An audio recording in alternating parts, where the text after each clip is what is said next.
Hi everyone. I'm just realizing that doing a vlog without electricity is a bit of a challenge. Um, but yeah, I'm doing the best I can under the circumstances. I look kind of like you remember that movie? What's it called? The Blair Witch Project. Yeah, that's kind of what this reminds me of. um, yeah, the lighting is really bad. Well, anyway, the shit is kind of starting to hit the fan. I always kind of knew that, well, as soon as I heard about the coronavirus and China covering up, I realized that this is extremely serious. Because when China says, oh, they're like 100 cases or whatever, you know that there's probably gonna be millions, because otherwise they just wouldn't report on it at all. So I always kind of knew that this was serious and that the shit is gonna hit the fan and that everyone's gonna panic. I just didn't realize how soon this shit was gonna hit the fan and that it would hit my area that soon.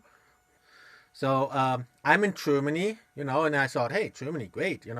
Germany isn't hit that badly, or so I thought, and that's kind of what everyone thought. So the German government didn't do anything, for a very long time. They didn't do anything, and everyone, the German government was playing it down, the media was playing it down, and the people didn't worry at all, didn't prepare at all. Everyone, everyone was happy. No one was at least in the least concerned. And maybe you've seen the statistics coming out of Germany. It's been at like 16 cases for like, I don't know, a couple of weeks now. Um, and so people, everyone kind of thought, oh wow, it's great, we stopped it. It was only 16 cases, and now it's gone, and there are no longer any more cases. Great. What they didn't really realize, but was what was kind of obvious, was that if you don't test people, then you don't have any more cases. But that doesn't mean that there aren't actually more cases. It just means you don't have any more cases in your statistic because you're not testing people. So they just didn't really test people on a large scale or on any meaningful scale for a very long time. So it was stuck at 16 cases. But in reality, it was happily spreading because no one was taking any measures. And yeah, basically today they kind of realized, oh shit, it's been spreading the entire time, and now cases, now they um, tested. Well, first they tested just one other person positively, and then they realized, maybe there are more cases. Maybe we should do some more testing. Then they did some more testing and realized, oh shit, there were a lot more cases. And now they're realizing, oh, there are like, like I don't know the exact figure right now, and it keeps changing. But right now they already seem to be like about 100 cases, and it keeps increasing, and it's getting more and more. And yeah, so everyone now started to panic because now finally everyone realized that this is serious. But now everyone's starting to panic and wants to prepare like all at the same time. They didn't do any prepping before. Now everyone wants to prep, and everyone wants to prep all at once. So yeah, now there's a bit of a panic. And then the electricity went out. Or rather, at the same time, now we already have almost have March, so it's very unusual to have a snowstorm. So on top of everyone panicking today, there was this. Well, it wasn't even that severe of a snowstorm, but the combination of everyone panicking and the snowstorm, which wasn't that severe, but just kind of unexpected, and at the same time when everyone was starting to panic, so the timing was just really bad. So, and now the electricity is out, like in my entire region here, like the entire city and the nearby cities, none of them have electricity. That's kind of normal. Sometimes the electricity goes out, but usually the electricity, if there's a bit of a snowstorm or whatever, then the electricity is out, and it comes back. Usually it comes back just after a few minutes. Even if the snowstorm isn't even that severe. And in the past there were like really severe snowstorms, and the electricity didn't go out, and even if the electricity did go out, it came back after a few minutes. But now the electricity has been gone like the entire day, and it's in a really, well, huge region. So yeah, so I did prepare a bit, and I got a solar charger for my cell phone. What I didn't realize is that you kind of need the sun to charge your phone. So if it's dark and if there's a snowstorm, it actually is kind of useless.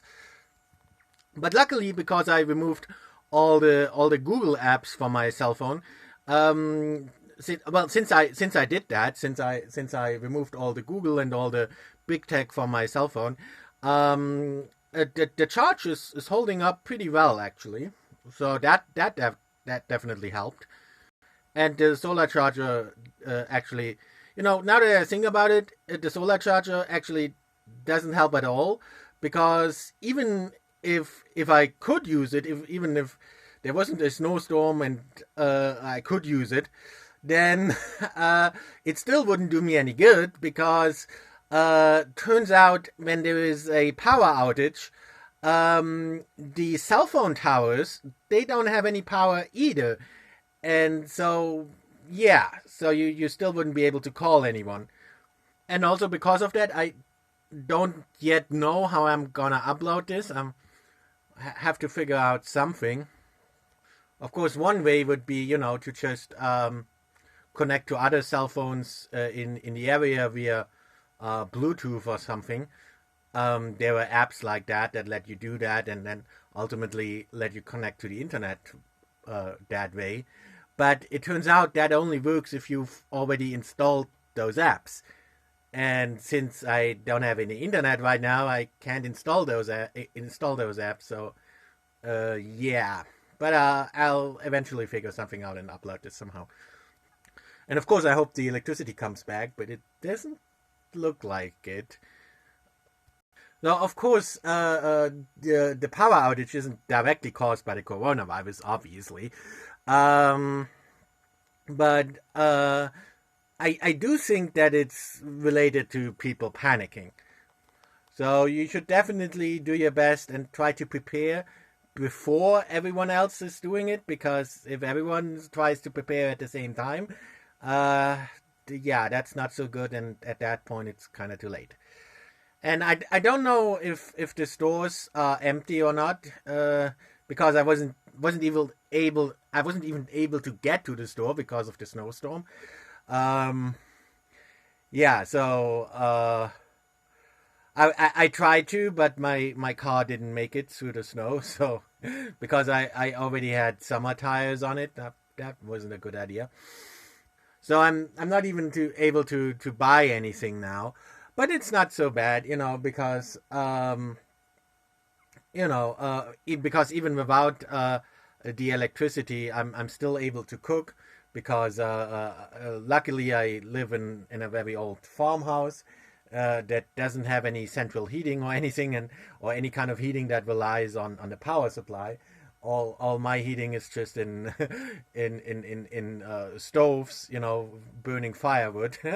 So that allowed me to cook, and to yeah. So that was nice, and I still have enough stuff to eat and enough stuff to cook, and the water is still running. And but even if the water wouldn't still be running, um, since I'm able to cook, if push comes to shove, I can just cook rainwater. And if it's well cooked, then you can drink that. And I also have a lot of water purifiers. I have um, activated coal and all kinds of purifiers. So yeah, so I'm good. And there's a uh, there's a small river running nearby, so even if uh, uh, uh, even if there is no water supply, I can just take the water from the river and and cook the water on my stove. Yeah, but a lot of my neighbors aren't so lucky. They're not able to cook. They don't have anything. They don't. Uh, yeah, they don't have light. They didn't.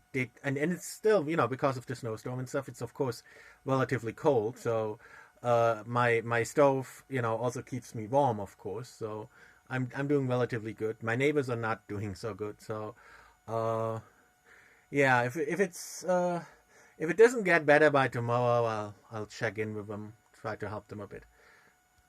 So yeah, but the message here is that I thought well I was at least aware that the shit is gonna hit the fan. I just didn't realize how fast it would happen. Uh, but most of the other people in my area, they were just completely oblivious, and they didn't prepare at all until it was too late and everyone started panicking, and so that's not good. So yeah, um, I don't, you know, I really don't think it's crazy to be prepared, and I wish I would have been prepared even better. But I'm doing good. But some people who didn't prepare at all, they're regretting it now. And there were a lot of people who made fun of me. They were like, when I was telling them, that they should take this serious, and that I was telling them, look, this coronavirus is probably going to spread around the world, and I was telling them that a month ago, and a lot of people made fun of me, and they made fun of me for getting the solar chargers, which turned out didn't help, but, and a lot of people were making fun of me for at least preparing a little. But it turns out, it was actually the sensible thing to do, and so don't let that discourage you. You should be prepared, before the shit starts hitting the fan. And so yeah, and if you prepare in advance, then some people might make fun of you, but at the end, uh, it's they're gonna wish that they had prepared. you know um I think when people make fun of other people for preparing in advance, because that's actually the sensible thing to do, right? That's the sensible thing. That's they try to paint it as insane or whatever, but that's really the sensible thing to do. And I think of like the story of Noah, and I think people must have regarded him as a crazy prepper, or at least if he would be living nowadays, people would be regarding him as a crazy prepper. And I'm sure people back then too made fun of him, like, what the hell, like, why you're building a ship on dry land and it's not even raining yet. So I'm sure a lot of people made fun of him. But that's just the point, you gotta build the ark before it starts to rain, right? Because when you build it after it's already raining, or after it already started flooding, at that point it's kind of too late.